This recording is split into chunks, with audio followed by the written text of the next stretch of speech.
Hello students, welcome back to the another lecture of topic sound.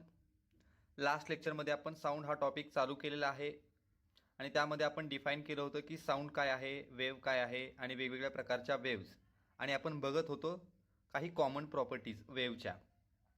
Okay, last लेक्चरमध्ये काय बघितलं त्याचा थोडासा आपण एक रिवाईज करूया, एक रिव्हिजन करूया आणि राहिलेले कॉमन प्रॉपर्टीज वेव्हच्या बघूया आणि नंतर पुढे जाऊया. Okay, so what is wave? Wave, it is an oscillatory disturbance which can travel from one point to another point without transfer of material or particles, but the transfer of energy. There are three types of waves: mechanical wave, electromagnetic wave, and matter wave. What is mechanical wave? The wave which requires the material medium for their propagation are called mechanical wave. What is electromagnetic wave? The waves which are generated by oscillating electric and magnetic field are called electromagnetic wave. What is matter wave? The waves which are generated due to the motion of microscopic particles are called matter waves. कुठल्या पार्टिकल्सला आपण microscopic particles म्हणतो? Electrons, protons, neutrons, atoms. When they are in motion, the waves are associated and associated wave are called matter wave. हे आपण last लेक्चरमध्ये discuss केलं होतं आणि काही कॉमन प्रॉपर्टीज आपण वेव्हच्या बघत आहोत. त्यापैकी आपण पहिल्यांदा बघितलं ॲम्प्लिट्यूड म्हणजे काय, वेव्हलेंथ काय आहे, त्यानंतर काय बघितलं आपण, पिरियड काय आहे, फ्रिक्वेन्सी काय आहे आणि व्हेलॉसिटी ऑफ द वेव्ह काय आहे. आता आपल्याला अजून दोन प्रॉपर्टीज, कॉमन प्रॉपर्टीज वेव्हच्या बघायच्या आहेत. एक आहे डबल पिरियडिसिटी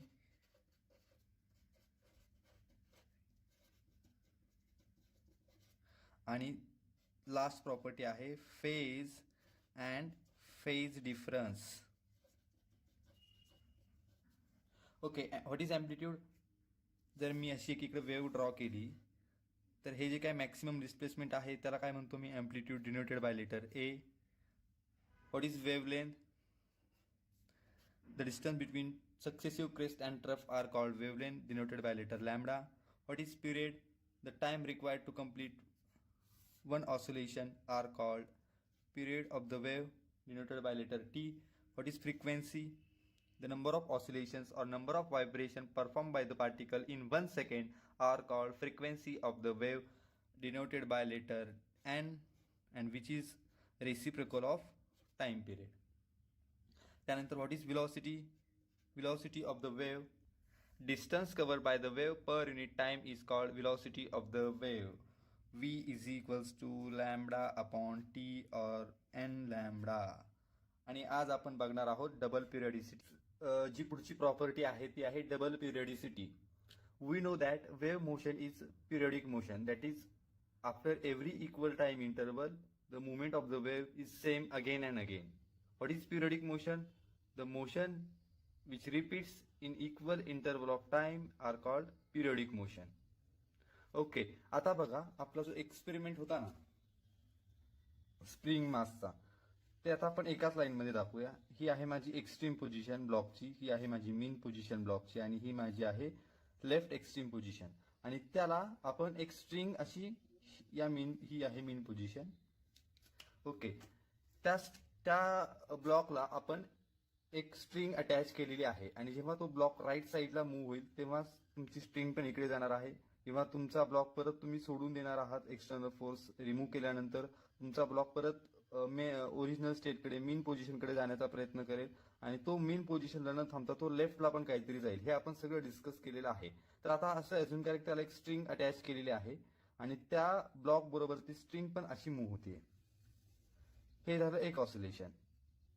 ओके, आणि आपल्याला what is periodic motion? The motion which repeats in equal interval of time are called periodic motion. एक ऑसिलेशन 2 सेकंदामध्ये जर कंप्लीट झालं तर नेक्स्ट ऑसिलेशन जर दुसऱ्या 2 सेकंदामध्ये कंप्लीट होत आहे तर आपण त्या मोशनला काय म्हणणार?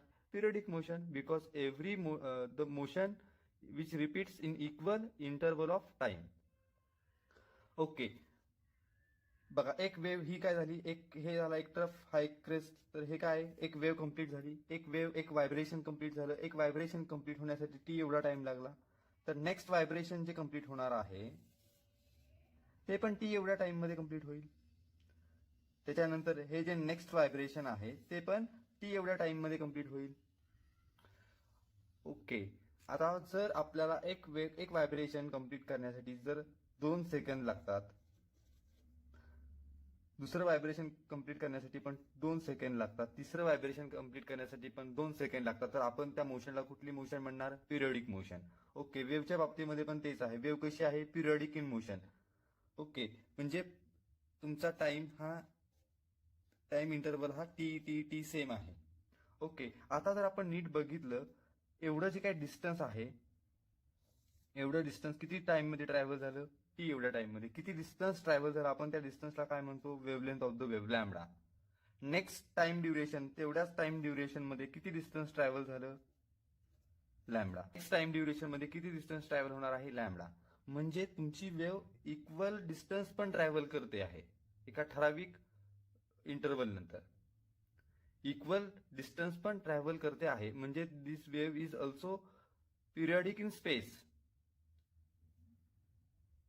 इकडे डिस्टन्स पण रिपीट होते ना, एवढं लॅम्बडा एवढं डिस्टन्स ट्रॅव्हल केल्यानंतर पुढचं डिस्टन्स किती ट्रॅव्हल करते वेव्ह? लॅम्बडा एवढं. त्याच्यानंतर लॅम्बडाच. म्हणजे this wave is also periodic in space. तुमचा टाइम पण तोच आहे, तुमचं डिस्टन्स पण तेवढंच ट्रॅव्हल होत आहे. म्हणजे periodic in space and periodic in space and periodic in time. So this phenomenon is called double पिरियडिसिटी.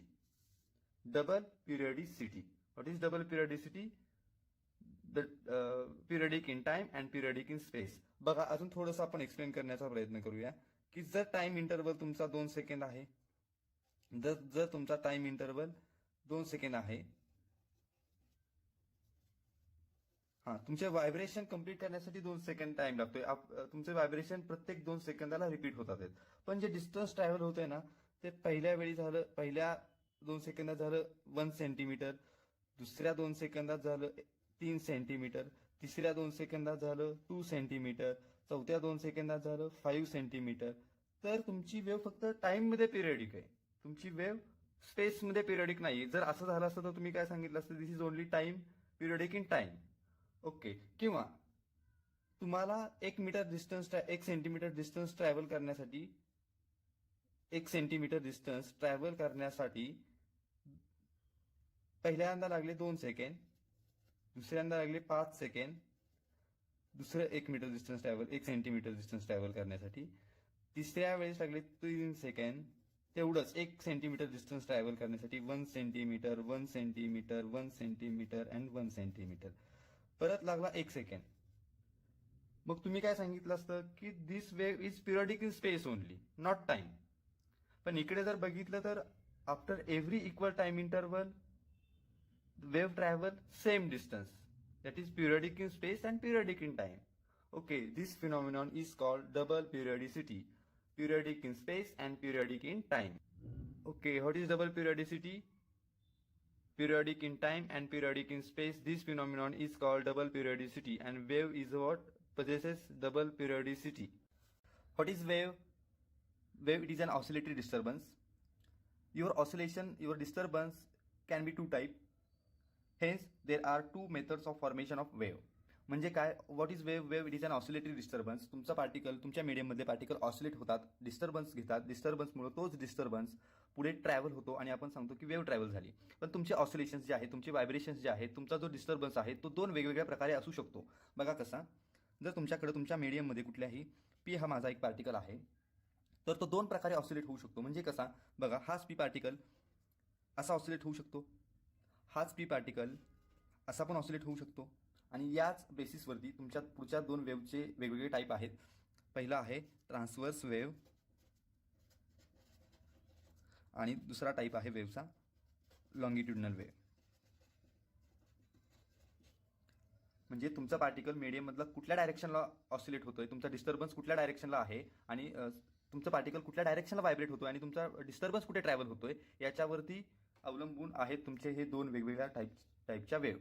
म्हणजे बघा, आता आपण पहिल्यांदा कन्सिडर करू. आता जर हा माझा एक्स ॲक्सिस आहे आणि हा जर माझा वाय ॲक्सिस आहे, तर मी काय सांगू शकतो की my P particle can be oscillate in 2 ways, along the Y axis and along the X axis. बघा, आता पहिल्यांदा आपण असं कन्सिडर करूया की माझा पी हा पार्टिकल, तुमचे जे ऑसिलेशन्स आहेत ते अलॉंग द वाय ॲक्सिस आहेत. म्हणजे एक आपण जे स्ट्रिंगचं एक्झाम्पल घेतलं होतं तेच एक्झाम्पल परत एकदा घेऊया. ही स्ट्रिंग आहे आणि ही स्ट्रिंग तुम्ही अप अँड डाऊन मोशनमध्ये करता. हा एंड तुम्ही पकडलेला आहे आणि या एंडला पकडून तुम्ही हा वरती पण नेताय आणि खाली पण नेताय आणि हा एंड जो आहे तो ऑसिलेटरी मोशन परफॉर्म करतोय. कुठल्या डायरेक्शनला करतोय? Along the Y axis. तुम्ही स्ट्रिंगचा हा पार्ट डिस्टर्ब केला होता अलॉंग द वाय ॲक्सिस आणि पण तोच डिस्टर्बन्स काही वेळानंतर तुमच्या स्ट्रिंगमध्ये इकडे दिसून आला. तुमच्या स्ट्रिंगचे हे पार्टिकल पण अलॉंग द वाय डायरेक्शनला ऑसिलेट व्हायला लागले. हाच डिस्टर्बन्स पुढे गेला आणि स्ट्रिंगवरचे दुसरे पण पार्टिकल्स ऑसिलेट व्हायला लागले. कुठल्या डायरेक्शनला? Along the Y axis. त्यानंतर तुमच्या तोच डिस्टर्बन्स पुढे गेला आणि तुमच्या स्ट्रिंगमधले ते particles along the Y direction oscillate व्हायला लागले. बघा तुम्ही डिस्टर्बन्स जो आहे तुमचं जे ऑसिलेशन्स आहे त्यामध्ये काय रिलेशन आहे? तुमचा डिस्टर्बन्स कुठल्या ॲक्सिसवरती ट्रॅव्हल होतोय? Along the X axis. आणि तुम्ही तुमचे जे पार्टिकल्स आहेत ते ऑसिलेट कुठल्या डायरेक्शनला होतात? Along the Y axis. म्हणजे इथं मला एक रिलेशन बघायला मिळते. कोणामधलं रिलेशन? डायरेक्शन ऑफ ऑसिलेशन आणि direction of wave propagation.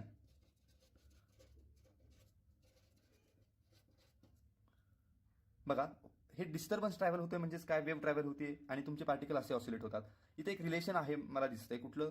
कोणाकोणामध्ये? Direction of oscillation आणि डायरेक्शन ऑफ वेव्ह प्रोपगेशन. काय रिलेशन आहे? ते दोघं पण एकमेकांना कसे आहेत? परपॅन्डिक्युलर आहेत. दोघं पण म्हणजे direction of oscillation along the Y axis आहे तर direction of disturbance propagation direction of wave propagation कुठल्या डायरेक्शनला आहे? Along the X axis. म्हणजे direction of oscillation and direction of wave propagation are perpendicular to each other. And if they are perpendicular to each other and the form wave are called transverse wave. So how we can define the transverse wave? The wave in which the every particles of the medium oscillate perpendicular to the direction of the wave propagation are called transverse wave. बघा इकडे मी काय define केलं? एक wave आहे. कुठली wave? Transverse wave. Transverse wave म्हणजे काय? तुमचे डायरेक्शन ऑफ ऑसिलेशन तुमचे पार्टिकल जे आहेत ते ऑसिलेट कुठल्या डायरेक्शनला होतात? त्या डायरेक्शनला परपॅन्डिक्युलर डायरेक्शनमध्ये तुमचा डिस्टर्बन्स जर ट्रॅव्हल होतो, तुमची वेव्ह जर प्रोपगेट होते, तर जी वेव्ह क्रिएट झाली, जी वेव्ह फॉर्म झाली त्या वेव्हला काय म्हणतात? Transverse wave. The wave in which the particles every particles of the medium oscillate perpendicular to the direction of the wave propagation called transverse wave. आता बघूया आपण लॉंगिट्युडनल वेव्ह. ओके, आता बघा आपल्याला लॉंगिट्युडनल वेव्ह समजून घेण्यासाठी हे आपण डिस्कस करूया. ही आहे आपल्याकडे एक स्प्रिंग अशी तिला ठेवलेली आहे. ही तिची इक्विलिब्रियम पोझिशन आहे, स्टेडी स्टेट आहे. तुम्ही काय केलं? इकडचा जो पोर्शन आहे त्याला जोरात पुश केलं. पुश केल्यानंतर काय झालं? असे कॉम्प्रेशन्स क्रिएट झाले आणि तुम्ही तो फोर्स तुम्ही जे पुश केले तो काढून घेतला. तुम्ही तुमचा हाताने असं पुश केलं होतं जोरात आणि तुम्ही लगेच काढून घेतला. त्यामुळं काय झालं? इथं कॉम्प्रेशन्स क्रिएट झाले. तुम्ही जेव्हा तुमचा हात काढून घेतला तेव्हा इथं काहीसं असं जे काही स्प्रिंगचं सेपरेशन होतं नंबर ऑफ टर्नचं ते वाईडली झालं आणि तेच कॉम्प्रेशन इथं गेलं. काही सेकंदानंतर तुमचा जो पोर्शन आहे तो स्टेडी स्टेटमध्ये आला. इथं जे तुमचं कॉम्प्रेशन होतं तिथं असे widely separation of the number of turns आले आणि तुमचं जे कॉम्प्रेशन आहे ते इकडं आलं. इकडं तर तुमची परत स्प्रिंगची स्टेडी स्टेट आहे. इथं काय परत तुमची स्टेडी स्टेट आली. तुमचे जिकडं कॉम्प्रेशन होतं तिकडं परत वाईडली स्प्रिंग स्प्रेड झाली आणि तुमचं जे कॉम्प्रेशन आहे ते एंडला गेलं. तुम्ही जर कंटिन्युअसली असं त्याला प्रेस करत राहिला तर हे असे कॉम्प्रेशन काय होतील? पुढे जातील आणि जेव्हा तुम्ही पाठीमागे हात घेणार तेव्हा अशी सेपरेशन येईल. हा जो पार्ट आहे त्याला म्हणतात कॉम्प्रेशन आणि हा जो पार्ट आहे त्याला म्हणतात रेअरफॅक्शन. त्याला काय म्हणतात? रेअरफॅक्शन. ओके, म्हणजे तुम्ही काय करताय? हा जो इकडं ऑसिलेशन देताय ना तुम्ही ते कुठल्या ऍक्सिसला देताय? कंटिन्युअसली तुम्ही जसं जोरात प्रेस करताय पुढे पाठीमागे पुढे पाठीमागे पुढे पाठीमागे पुढे पाठीमागे. काय होतंय? तुमचे जे कॉम्प्रेशन्स आहेत ते ट्रॅव्हल होतात पुढे तुमचे कॉम्प्रेशन्स. त्याचबरोबरीने जेव्हा तुम्ही तुमचा हात पाठीमागे घेताय म्हणजे तुमची जेव्हा मोशन इकडे असेल तेव्हा तुमचे कॉम्प्रेशन, तुम्ही जेव्हा तुमचा हात इकडे घेताय तुमचं पुश इकडे घेताय तेव्हा रेअरफॅक्शन आणि तुमचा जो डिस्टर्बन्स आहे तो ट्रॅव्हल होतोय. तुम्ही इथे डिस्टर्बन्स क्रिएट केला होता. तुमचे ऑसिलेशन देऊन तुम्ही डिस्टर्बन्स इथे या एंडला क्रिएट केला होता आणि हा disturbance along the X axis travel झाला. तुम्ही जो डिस्टर्बन्स दिला होता तो कुठल्या ऍक्सिस वरती दिला होता? तुमचे ऑसिलेशन कुठल्या ऍक्सिस वरती दिले होते? तुम्ही ऑसिलेट कसं करताय? तुम्ही ऑसिलेशन कसे देताय? Along the X axis. म्हणजे या केसमध्ये तुमची direction of the oscillation and direction of the disturbance propagation किंवा wave propagation are same. Hence this wave is called longitudinal wave. What is longitudinal wave? The wave in which the particles of the medium oscillates along the direction of the propagation of the wave. The form wave is called longitudinal wave. Okay. And आपण जेव्हा transverse wave बघत होतो तेव्हा आपल्याला अशी wave create होत होते आणि आपण एका व्हायब्रेशनला एका ऑसिलेशनला म्हणत होतो ही वेव्हलेंथ आहे वेव्हची. ओके. इथं एक कॉम्प्रेशन आणि एक रेअरफॅक्शन त्याच्या शेजारचं हे जे काही डिस्टन्स आहे त्याला म्हणणार आहोत आपण wavelength of the wave, longitudinal wave. Okay. बघा परत एकदा काय सांगतो मी की तुमचे जे ऑसिलेशन्स आहेत, तुम्ही जे ऑसिलेट करताय, तुम्ही जो डिस्टर्बन्स देताय तो डिस्टर्बन्स, तुमचे ऑसिलेशन्स, तुमचे व्हायब्रेशन्स कुठल्या डायरेक्शनला देताय? एक्स ऍक्सिस वरती. तुमचा हा जो काही डिस्टर्बन्स म्हणजे कॉम्प्रेशन्स क्रिएट झाले, तुम्ही जोरात पुश केल्यामुळे ती स्प्रिंग तुमचे ते कॉम्प्रेशन, तेव्हा तुम्ही जेव्हा राईटला पुश करता तेव्हा कॉम्प्रेशन क्रिएट झाले. तुम्ही जेव्हा तुमचा हात काढून घेतला, तुमचा पुश काढून घेतला, तुमचा फोर्स रिमूव्ह केला, तेव्हा त्या कॉम्प्रेशनच्या जाग्यावरती तुमचे जे नंबर ऑफ टर्न्स जे आहेत, स्प्रिंग जे आहे ती वाईडली सेपरेट झाली. त्या वाईडली सेपरेशनला आपण काय म्हणतो? रेअरफॅक्शन. आणि तुमचा जो डिस्टर्बन्स आहे, तुमचं जे कॉम्प्रेशन आहे ते नेक्स्ट पोर्शनमध्ये ट्रॅव्हल झालं. तुमचा जो डिस्टर्बन्स आहे तो नेक्स्ट पोर्शनमध्ये ट्रॅव्हल झाला. त्यानंतर तुम्ही म्हणजे एकच ऑसिलेशन दिलेलं आहे, एकदाच कॉम्प्रेस केले. इमॅजिन करा तुम्ही एकदाच जोरात, खूप लॉंग स्प्रिंग आहे, खूप लॉंग आहे, मोठीच्या मोठी आहे आणि तुम्ही त्याला एकदाच कॉम्प्रेस केलंय. तर तुमच्याकडे असे जे कॉम्प्रेशन आहेत ते हळूहळू असे पुढे जाताना दिसतात. आणि जेव्हा कॉम्प्रेशन पुढे जातात तेव्हा त्याच्या जागेवरती काय येतात? Rarefaction. Such type of wave are called longitudinal wave because the direction of the particle oscillation and the direction of the wave propagation are same. Okay, now in here we will define the longitudinal wave, the wave in which the particles of the medium oscillates along the direction of the wave propagation. The form wave is called longitudinal wave.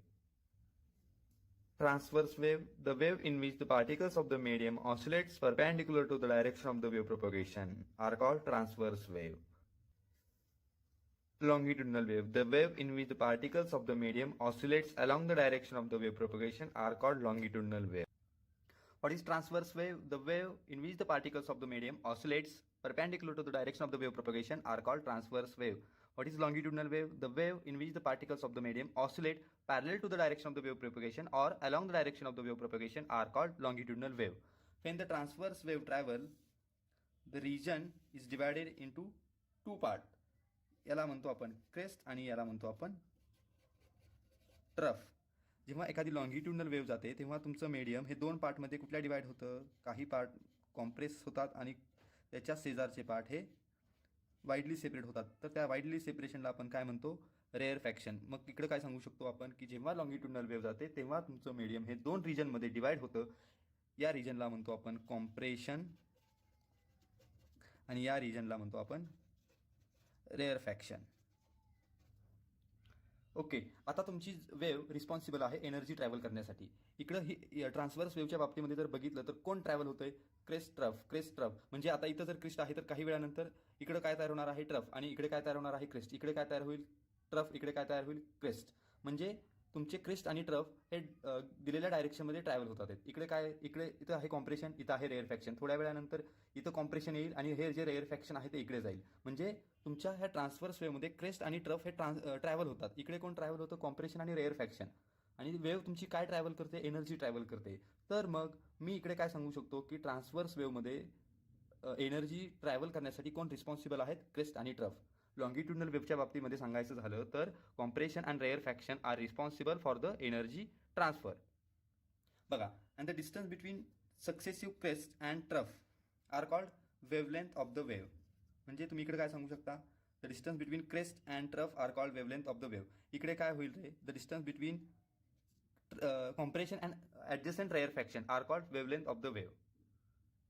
बघा. Wavelength काय आहे? Crest आणि ट्रफमध्ये transverse वेव्हमध्ये the distance between successive crest and adjacent trough. इकडे काय आहे? The distance between compression and adjacent rarefaction are called wavelength of the wave. तुमची ही ट्रान्सवर्स जी वेव्ह आहे ती एकतर तुमच्या लिक्विडच्या सरफेसवरती तयार होऊ शकते किंवा थ्रू द सॉलिड्स. म्हणजे तुमची जी ट्रान्सवर्स वेव्ह आहे ट्रॅव्हल होण्यासाठी एकतर ती लिक्विडच्या सरफेसवरून ट्रॅव्हल होऊ शकते किंवा सॉलिड्समधून ट्रॅव्हल होऊ शकते. आता ही जी लॉंगिट्युडनल वेव्ह आहे ती तुमची सॉलिड्समधून पण ट्रॅव्हल होऊ शकते, लिक्विडमधून पण ट्रॅव्हल होऊ शकते आणि गॅसेसमधून पण ट्रॅव्हल होऊ शकते. पण तुमची लॉंगिट्युडनल वेव्ह व्हॅक्यूममधून ट्रॅव्हल होऊ शकत नाही. बघा लॉंगिट्युडनल वेव्हचं बेस्ट एक्झाम्पल काय आहे? साऊंड. जर व्हॅक्यूम असेल तर साऊंड वेव्ह ट्रॅव्हल होते का? साऊंड आपल्याला कुठल्याही प्रकारचा आवाज ऐकायला येतो का? नाही. म्हणजे लॉंगिट्युडनल वेव्ह व्हॅक्यूममधून ट्रॅव्हल होऊ शकत नाहीत, but they can travel through the solid, liquid and gases. In case of transverse wave these waves are generated or can travel on the surface of the liquid and through the solids. Okay, आता खूप interesting असं relation आपल्याला बघायचं आहे. दोन particles आहेत आणि दोघं पण एकाच वेळी वेगवेगळी मोशन परफॉर्म करत आहेत.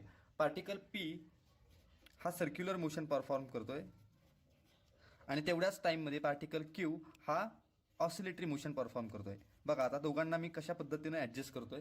दिस is my circle of centre O and diameter A B. आता माझ्याकडे दोन पार्टिकल आहेत पी आणि दुसरा आहे क्यू. पी हा पार्टिकल सर्कम्फरन्सवरून जाणार आहे कारण की तो कुठली मोशन परफॉर्म करतोय? Circular motion. What is circular motion? The motion of the particle along the circumference of circle is called circular motion. बघा पार्टिकल पी हा अँटी क्लॉकवाईज डायरेक्शनने सर्क्युलर मोशन परफॉर्म करतोय, तेव्हा माझ्याकडे दुसरा क्यू हा पार्टिकल आहे तो कुठली मोशन परफॉर्म करतोय? ऑसिलेटरी मोशन परफॉर्म करतोय. आता या दोघांना मी अशा पद्धतीनं या सर्कलमध्ये ॲडजस्ट करतोय की जर पार्टिकल पीची मुवमेंट झाली तर क्यूची पण मुवमेंट व्हायला पाहिजे. बघा जर पार्टिकल पी इथं आहे तर त्यांच्यामध्ये मी एक स्ट्रिंग ॲडजस्ट करणार आहे आणि ती स्ट्रिंग माझ्या क्यू या पार्टिकलला नेहमी परपेंडिक्युलर राहील. अशा पद्धतीनं मी ती ॲडजस्ट करतोय. म्हणजे जर आणि ही स्ट्रिंग एक्सटेंड होऊ शकते, कॉम्प्रेस होऊ शकते आणि एक्सटेंड पण होऊ शकते. आणि आता माझा पार्टिकल पी हा सर्क्युलर मोशन अँटी क्लॉकवाईज डायरेक्शनने परफॉर्म करतोय. इनिशियली पी आणि क्यू ए जवळ होते.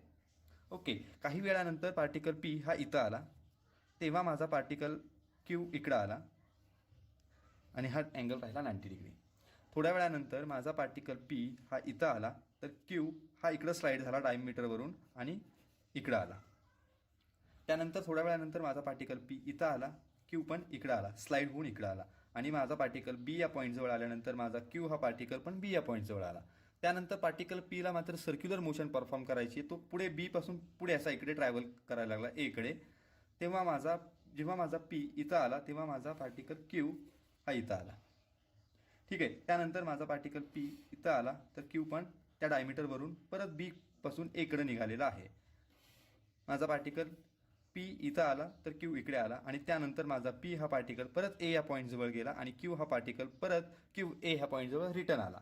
म्हणजे मी इकडे काय सांगू शकतो की जेव्हा माझा पार्टिकल पी हा एक रिव्हॉल्युशन कंप्लीट करतो along the circumference of circle तेव्हा माझा पार्टिकल क्यू हा एक ऑसिलेशन कंप्लीट करतोय. बघा जेव्हा माझा पार्टिकल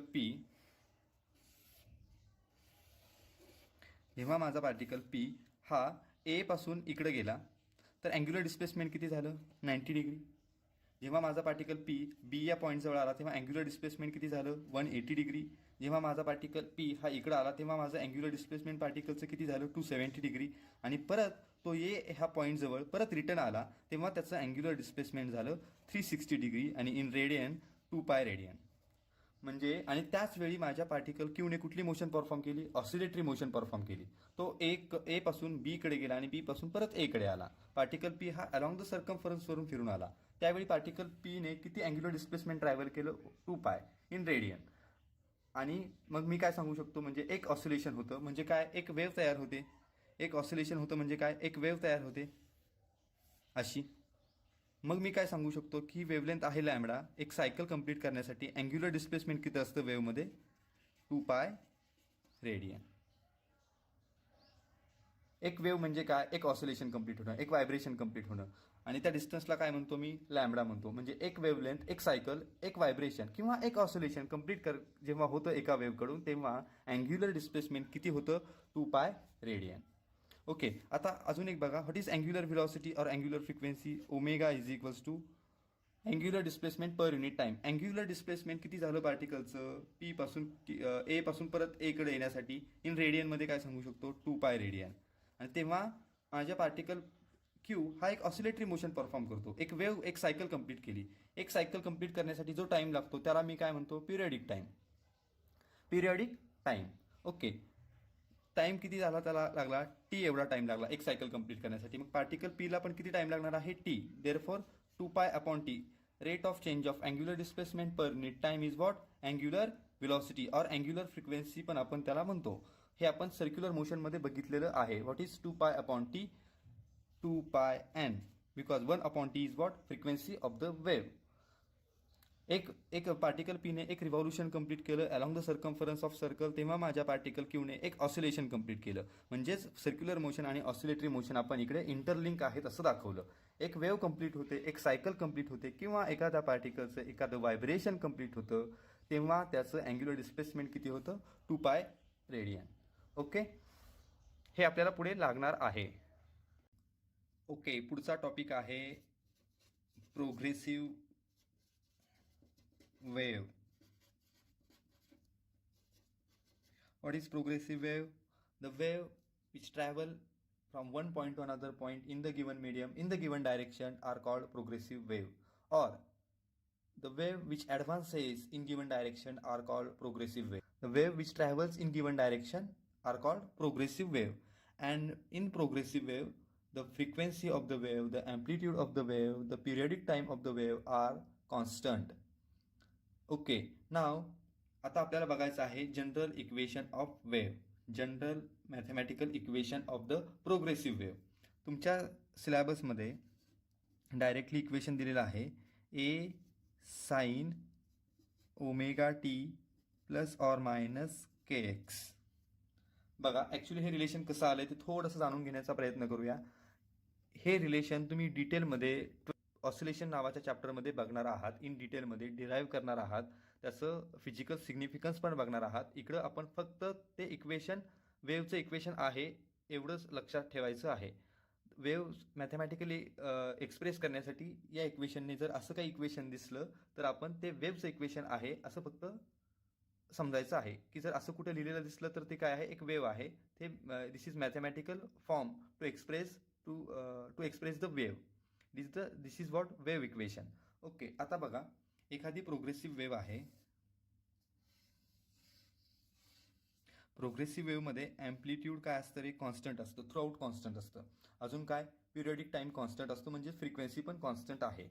आता बघा पण काही गोष्टी इकडं प्रोग्रेसिव्ह वेव्हमध्ये चेंज पण होतात. म्हणजे तुमचा ॲम्प्लिट्यूड जरी कॉन्स्टंट आहे, तुमची फ्रिक्वेन्सी जरी कॉन्स्टंट आहे, तुमचा टाइम पिरियड जरी कॉन्स्टंट आहे, तुमचा ओमेगा जरी कॉन्स्टंट आहे, तरी काही गोष्टी चेंज पण होतात आहेत. म्हणजे बघा जर पार्टिकल पी इथं आहे. ओके. पार्टिकल पी हा माझा स्ट्रिंगवरती आहे आणि तो ऑसिलेट होतोय. तो ऑसिलेट होत आहे about the mean position in Y direction. म्हणजे बघा डिस्टर्बन्स ॲक्च्युली आत्ता कुठे आहे पार्टिकल पी जवळ आलेला आहे. पार्टिकल पी जवळ डिस्टर्बन्स आहे आणि तो डिस्टर्बन्स काही वेळानंतर आफ्टर टाइम टी क्यू या पार्टिकलकडे गेला आणि पार्टिकल क्यू पण along the Y axis positive negative positive negative positive negative positive negative असा तो ऑसिलेट व्हायला लागला.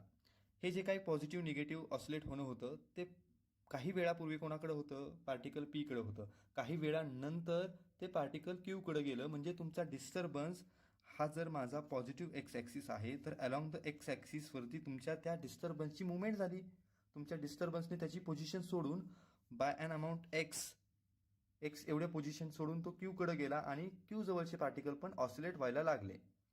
केव्हा जेव्हा तुमचा टाइम पास झाला. म्हणजे as time passes by an amount t then the disturbance also changes their position from point P to Q by an amount x.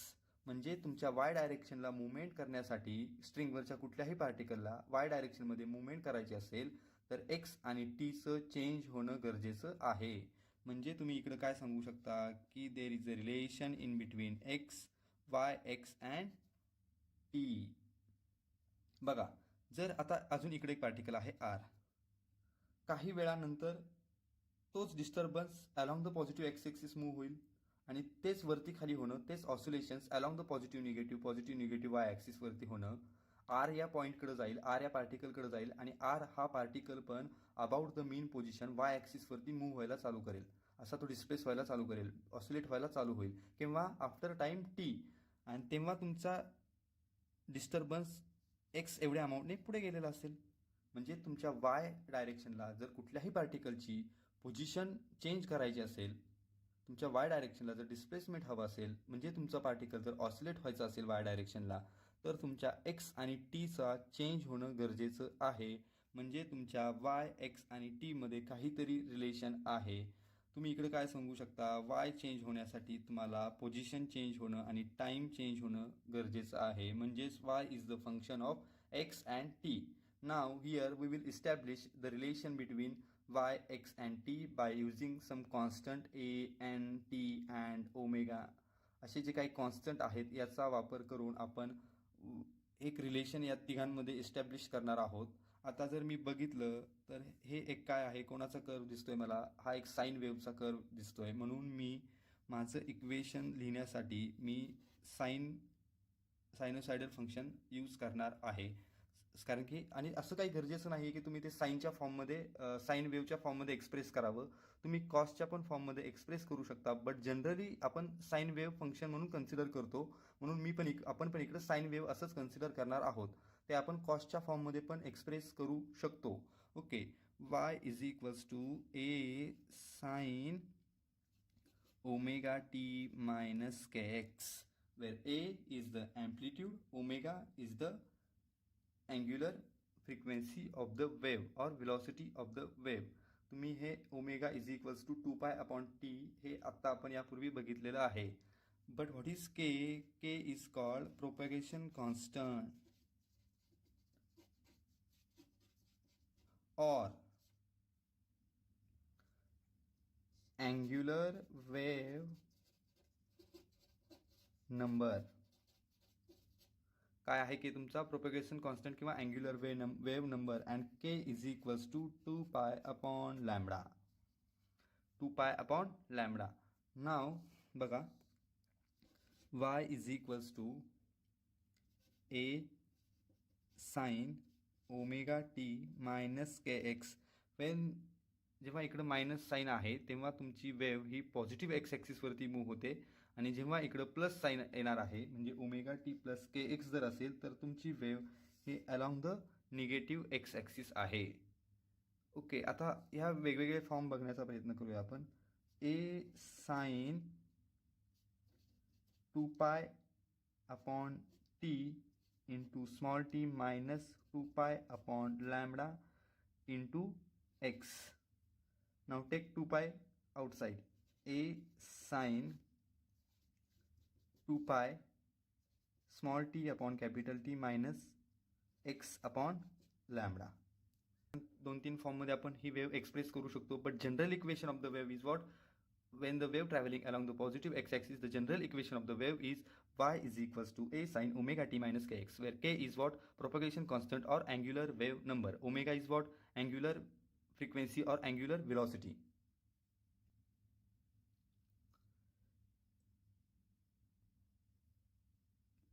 General equation of wave, y is equals to a sine omega t minus kx traveling along positive x axis.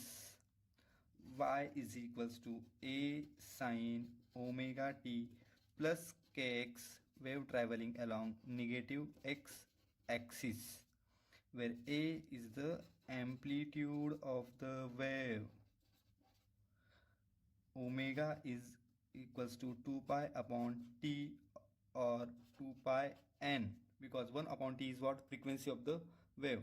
So omega is the angular frequency किंवा angular velocity पण तुम्ही सांगू शकता. Okay, त्यानंतर what is k? K is the angular wave number or propagation constant k is equals to 2 pi upon lambda. What is lambda? Lambda is the wavelength of the wave. What is lambda? Wavelength. Okay, this is what general equation of the wave. Y is equals to a sine omega t minus kx when the wave traveling along the positive x-axis. When the wave traveling along the negative x-axis, the general equation of the wave is y is equals to a sine omega t plus kx, where k is the propagation constant, which is equals to 2 pi upon lambda. Lambda is the wavelength. What is omega? Omega is equals to 2 pi upon t or 2 pi n, angular frequency of the wave. आजचं lecture आपण इकडेच थांबूया. Next लेक्चरमध्ये आपण बघूया की phase काय आहे आणि फेज डिफरन्स काय आहे. ओके.